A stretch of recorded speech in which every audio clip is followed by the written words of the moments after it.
Nước nông phom tột mũi đại thật nớ chi prey trừ miền khmer pro cầm bìa mình nè cho một sốc miền ai dụ đập bị nằm rút kê trời ban nè phồng dốc chật tục đại bấn tuổi bấn tài rồi ngày sốc trời tại bần bái từ lời cầm lăng nhớ chia một bọc luồn kê mình miến te sông bay bật bạc cọt tế cứ Asray đâm nề tam tôm nè tá rứ bài rôm cô đập bọc nè phồng càng nghĩa trong bong đập bọc sốc cứ trên nè công việc cổ chia riêng rọp bạc hiểm kê trời đá màu vòng cô đập bọc nè phồng rồi hai chia mà hay cả bà hai nóm phụ vi cho từ khăn ông prey đâm bay râu xì màu chết nâu nâng ca khét khom ní nè phồng nè mà nè tái đọ bài mùi chán bần lại mùi mốc khla tiết có ai bỏ bó mùi nàng tôi đâm bay chết lại nụa nâng cron ai sốc chân châm cọp bè tụi bay chỉ vấn lông ba lông bẩn từ đây cào mế từ trom đừng mục nâng hiệp từ chẹn có đói có sốc nơi ta miền chật smart trắng nâng miền xây cái đầy chia diềm kê mình đai bận bóng sạch cô rồi bỏ kê mà đong nà lại hai nẹ phồng có sơ lanh rộp án kê đài miền ngày mùi nút preh atit chấp đam reh buộc trọ đài thưa oi akasa thiết can tay cái đài hành vốn cũ bán đa xì màu ó pivia sài chả con nom khnia cho từ rộp mà lục cào đam chữ thòng sốc đại miền Aram sấy liên chẳng khẳng rúa aha bị bật miền tài bỏ bó mùi tràn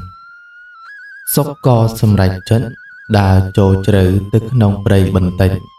đầm bay rột mờ plai trừ prey ná để ái body phô bàn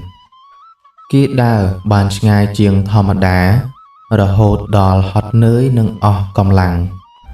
sốc bàn đà một cánh đo tí tuôn mũi đại miến đam chờ thống bọt trùm bình hơi chầm cân đà tiền nút miến đam xoay prey mùi đàm của sân lấm đại mình thọp miến nẹ hôm ná qua lại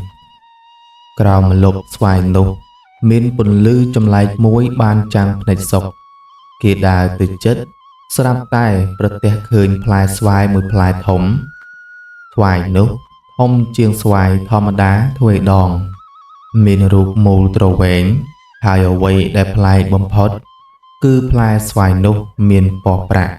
rồi lướp rồi lông chàng trắng đôi tên nâng thụ bồn bích để từ bồn lư pre atit ri asok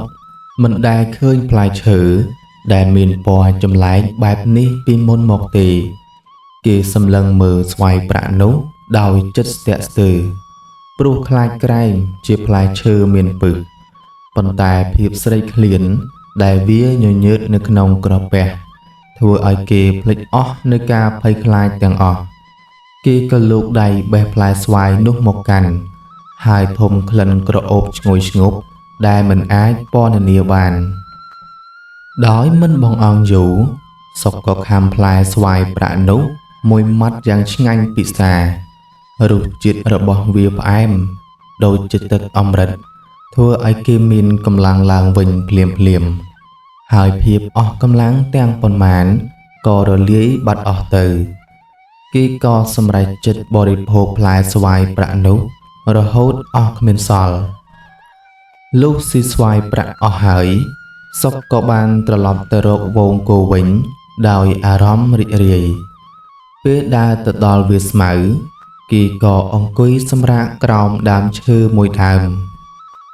phía cầm bông ông cùi lệnh sốc sạp tại người ngon nâng ở vầy mùi phần này rồi bỏ kỹ chấp đa mưa khơi ở vầy đài châm lái hô bị thầm đà cứ hát đôi chìm mưa lúc tùm lục đầy đầy luôn cầm bông ông cùi bàn khi khơi miên ở vầy mùi miên bò mía rồi lợp rồi lông chàng chẳng nơi cao mà được đàm chơ thống đài lịch chô từ khăn ông đầy pro hai mùi mạch sốc tân nước nông chật há pro hai chị anh liền khlang bế ban chị phòn nệ kia xa dọc đầy stiệp nệ hai bạc mơ mà đòn tiệt bò miệt nút ក៏នៅតែរលោងដោយដើមហាក់ដូចជាមានកំណប់មាសពិតៗលាក់ទុកនៅក្នុងក្រោមដីសុកមិនជឿនឹងកាយភ្នែករបស់ខ្លួនឡើយគេលោតក្រោកឈរហើយសាកដើរទៅមុខបន្តិចនៅត្រង់គល់ឈើមួយទៀតសុកក៏ឃើញមាសជាដុំរាប់មិនអស់គ្រប់កន្លែងដែលគេមើលចុះទៅក្រោមដីសុកឃើញមានកំណប់មាសប្រាក់ជាច្រើនដែលដូនតាបានលាក់ទុកកប់នៅក្នុងដីគ្រប់ទីកន្លែងសុកមានអារម្មណ៍លាយឡំគ្នារវាងភាពភ្ញាក់ផ្អើលនិងការភ័យខ្លាចដោយចង់ដឹងការពិតសុកក៏បានជីកត្រង់កន្លែងដែលគេឃើញដុំមាសនោះគេជីកដោយកម្លាំងកំហែងរហូតដល់អស់កម្លាំងក៏នៅតែមិនឃើញមានមាសអ្វីសោះប៉ុន្តែសុកក៏នឹកឃើញដល់ពាក្យចាស់ថាការព្យាយាមគង់តែបានសម្រេចគេខិតខំប្រឹងជីកបន្តទៀតរហូតដល់ជម្រៅប្រហែល1 ម៉ែត្រកន្លះក៏ស្រាប់តែប៉ះនឹងវត្ថុរឹងមួយសុករន្ធត់ចិត្តណាស់ក៏គាស់ដីបន្ថែមទៀតរួចក៏ប្រទះឃើញហឹបឈើតូចមួយដែលមានសភាពពុកផុយប៉ុន្តែពេលគេបើកមើលទៅនៅក្នុងហឹបនោះពិតជាមានមាសដុំនិងកាក់ប្រាក់បុរាណចាស់មែនសុកស្ទើរតែមិនជឿហើយគេទាញយកកំណប់នោះដាក់ចូលទៅក្នុងថង់យាមរបស់គេហើយចាប់ពីពេលនោះមកសុកក៏ដឹងថាផ្លែស្វាយប្រាក់ដែលគេបានបរិភោគនោះបានផ្ដល់នូវភ្នែកទិព្វមួយដល់គេអាចមើលឃើញនៅរាល់ទ្រព្យសម្បត្តិដែលកប់លាក់នៅក្រោមដីទាំងអស់គេមិនហ៊ានប្រាប់អ្នកណាឡើយហើយក៏បន្តធ្វើជាអ្នកគង្វាលគោដូចដើមប៉ុន្តែពេលចូលក្នុងព្រៃម្ដងគេតែលបជីកយកកំណប់មាសតែបន្តិចម្ដងមកធ្វើការចាយវាយនិងជួយដល់អ្នកភូមិខ្លះលុះមួយឆ្នាំក្រោយមកសុកក៏លែងជាក្មេងកំព្រាដែលស្រេកឃ្លានទៀតហើយគេបានសង់ផ្ទះតូចមួយនៅក្នុងភូមិហើយតែងជួយឧបត្ថម្ភអ្នកភូមិដែលខ្វះខាតអ្នកភូមិទាំងអស់មានការងឿងឆ្ងល់យ៉ាងខ្លាំងចំពោះទ្រព្យសម្បត្តិដ៏ច្រើនរបស់សុកដែលរកបានទាំងមិនបានប្រកបរបរអ្វីឲ្យធំដុំក្រៅពីរបរកង្វាលគោដំណឹងនៃការរកកំណប់របស់សុកក៏បានល្បីល្បាញបន្តិចម្ដងរហូតដល់ទៅត្រចៀករបស់ព្រះមហាក្សត្រដែលគង់នៅព្រះរាជធានីព្រះអង្គជាស្ដេចដែលតែងតែព្រួយបារម្ភពីសេចក្តីសុខរបស់ប្រជារាស្ត្រព្រះមហាក្សត្រក៏បានចាត់ក្រុមមន្ត្រីជាន់ខ្ពស់ព្រមទាំងពួកពលទាហានសេះមួយក្រុមឲ្យធ្វើដំណើរទៅកាន់ភូមិគិរីវង្សដើម្បីស៊ើបអង្កេតនិងនាំចៅសុកមកចូលគាល់ក្នុងព្រះរាជវាំងនៅពេលមន្ត្រីមកដល់ឃើញទ័ពលួងសុកក៏ភ័យស្លន់ស្លោយ៉ាងខ្លាំងព្រោះខ្លាចក្រែងព្រះអង្គដាក់ទោសដោយសារគេបានលាក់រឿងភ្នែកទិព្វនេះទុកតែមន្ត្រីបានពន្យល់ពីគោលបំណងរបស់ព្រះអង្គហើយធានាថានឹងគ្មានទោសពៃអ្វីឡើយ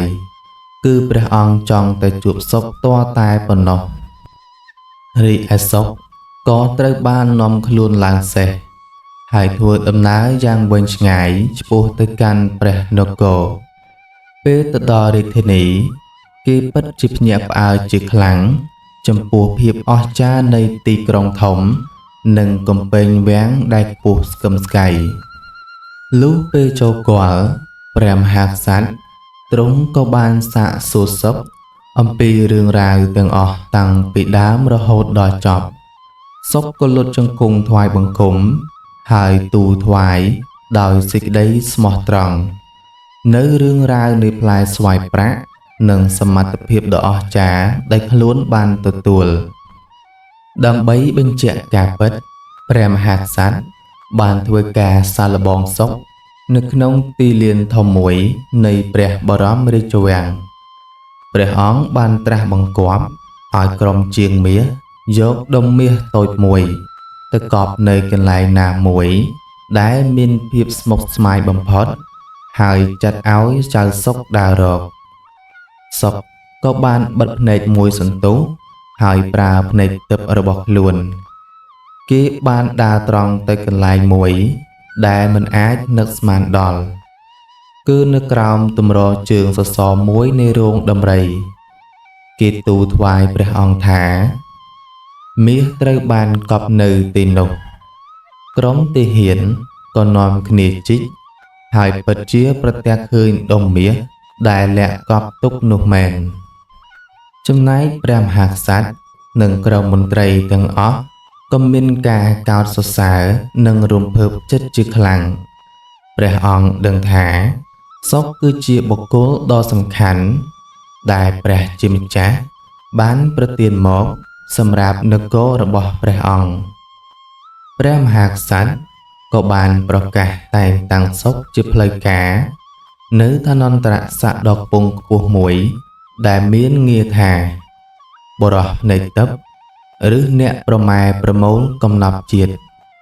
ហើយចាប់ពីថ្ងៃនោះមកសុកត្រូវបានអនុញ្ញាត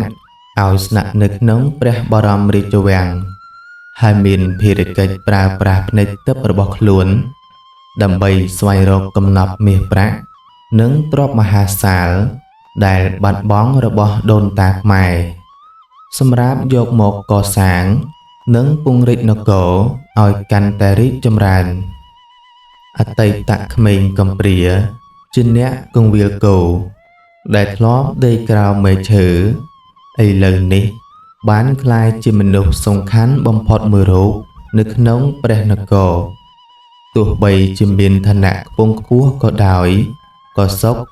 នៅតែរក្សាភាពស្មោះត្រង់សុភាពរាបសារនិងនឹករលឹកដល់អ្នកភូមិគិរីវង្សចាស់របស់គេជានិច្ច